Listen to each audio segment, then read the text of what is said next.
Hoi, wat leuk dat je zin hebt om te komen knutselen hier. Ik ga je in deze aflevering laten zien hoe je dit heksje zelf kan vouwen van vouwblaadjes.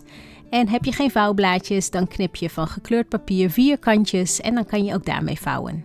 Dit knutselwerk voor Halloween is het leukste om te doen met vouwblaadje wat dus tweezijdig bedrukt is. Zoals hier aan de ene kant paars en aan de andere kant een andere kleur.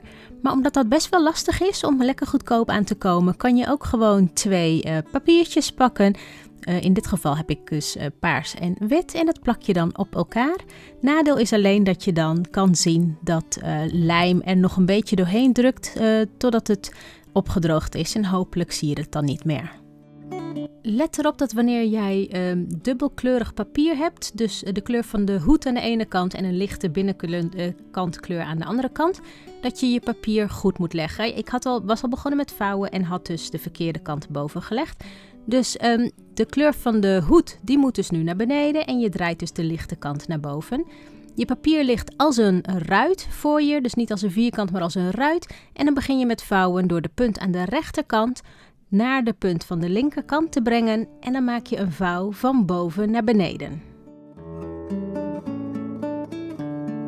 We gaan dus nu eerst een vlieger vouwen en dat doe je dus door de rechterkant die je hier aan deze kant ziet, die ga je helemaal precies op de middenlijn leggen, op de vouw die je net hebt gemaakt. Je trekt dus je blaadje wat omhoog en die breng je dus zo naar de middenlijn toe om de zijkanten helemaal op te leggen en dan maak je de vouw aan de rechterkant.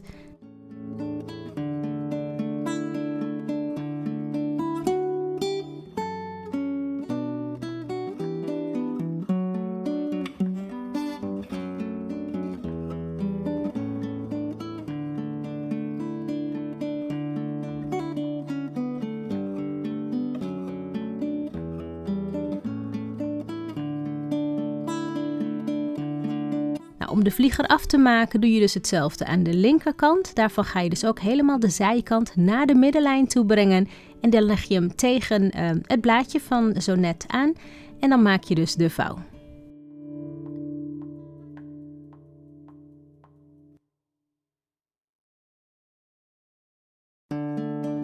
Je hebt nu een vlieger en die ziet er dus tweekleurig uit. En de lichte kleur, dus de onderkant in dit geval, die duw je naar achter toe, zodat je alleen nog maar een driehoek hebt van de kleur die je gebruikt. In dit geval heb ik een paarse driehoek, met dus de onderkant naar achteren gevouwen. Voor de volgende kant kan je aan de binnenkant kleur van mijn werkje dus zien hoe ik dat ga maken. De binnenkant gaat een soort vorm van een vierkant krijgen. En dat ga ik maken door hier een schuine vouw te maken. Maar ik probeer het zo netjes neer te leggen dat de witte kant dus zo netjes lijkt als een vierkant. En dan weet ik dat ik mijn vouw heel netjes heb gemaakt. Dus ik maak nu hier aan deze kant een schuine vouw, waardoor je dus een soort witte vierkant te zien krijgt. En hetzelfde ga ik aan de andere kant doen.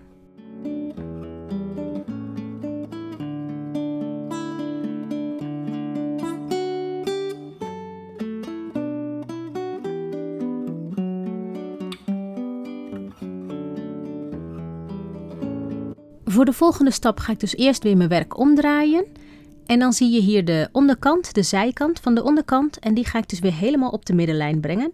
Ik ga dus deze punt, die ga ik dan weer helemaal naar de middenlijn brengen. En de hele zijkant komt er dan dus op te liggen. En dan maak ik dus netjes de vouw hier zo schuin.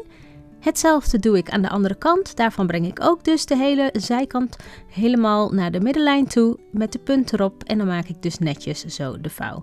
Dan heb ik hieronder dus het onderste stuk van mijn werkje, die vouw ik gewoon naar boven. En als ik dan nu mijn werk omdraai, dan zie je dus de hoed van de heks en het gezichtje van de heks die je dan straks mooi kan inkleuren.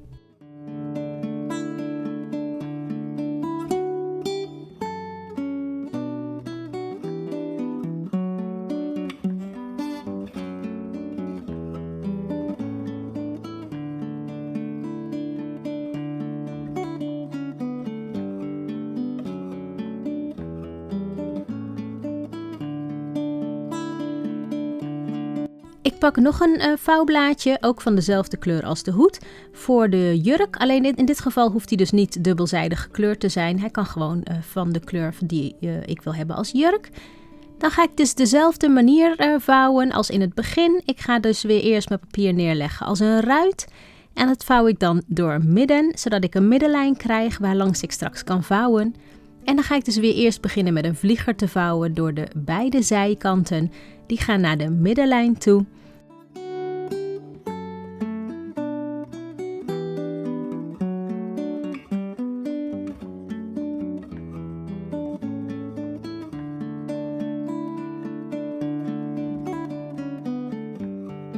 En dan maak ik een vouw aan de zijkanten, zodat het de vorm krijgt van een vlieger.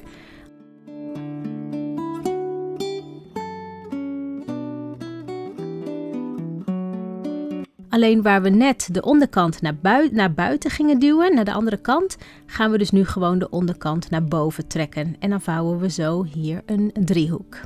En dan heb je zo de jurk van je heks af. Dan heb ik nu de 2 delen van mijn heks klaar. Ik ga straks het hoofd op de jurk plakken en dan kan ik het nog leuk afmaken door het gezicht in te kleuren. En ik kan ook nog het een en ander erbij plakken als versiering, bijvoorbeeld leuke sterretjes op haar jurk. Ik kan er ook van karton een bezemsteel bij knutselen en ook even 2 schoentjes en dat maakt het net wat leuker.